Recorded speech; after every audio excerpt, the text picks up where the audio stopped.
Hello दोस्तों, मैं समय मस्तानी। आप लोग देख रहे हैं हमारे अपने यूट्यूब चैनल गीत संगीत हिट को। तो मैं आ गया हूँ एक और नए वीडियो में, एक और नए सॉन्ग के साथ। आप लोगों को थंबनेल देखकर पता चल गया होगा कि ये सॉन्ग किस ट्रैक पर होने वाला है। तो चलिए वीडियो को स्टार्ट करते हैं।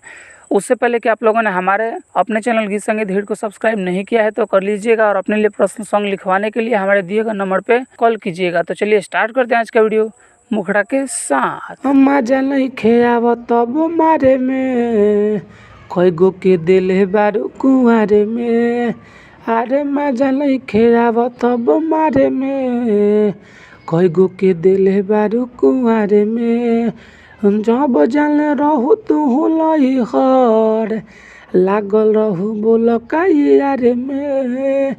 अरे मजा नइखे मजा नइखे आवत तब मारे में कई गो के दिले बारू कुंवारे में।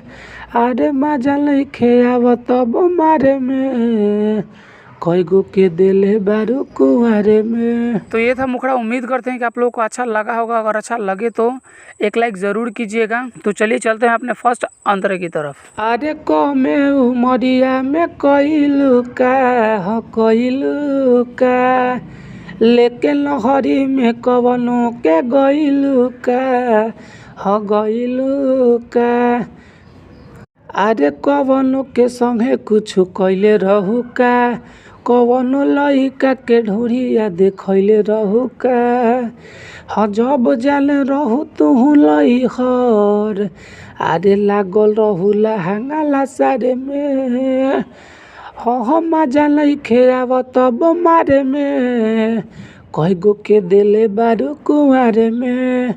अरे मजा नइखे आवत तब मारे में कई गो के दिले बारू कुंवारे में। हमारा फर्स्ट अंतरा। उम्मीद करते हैं कि आप लोगों को बहुत ही अच्छा लग रहा होगा। अच्छा लगे तो एक लाइक ज़रूर कीजिएगा और चैनल को सब्सक्राइब कर दीजिएगा। और अगला सॉन्ग किस ट्रैक पर चाहिए कमेंट करके बताइएगा। चलिए अब चलते हैं अपने दूसरे अंतरे की तरफ। कहाँ लुटैलू जवनिया हो काहेला बनलू तू कनिया हो। श्यामा बाबू मस्तानी कुछ खास कही द हई चढ़ली जवनिया के लाश कही द।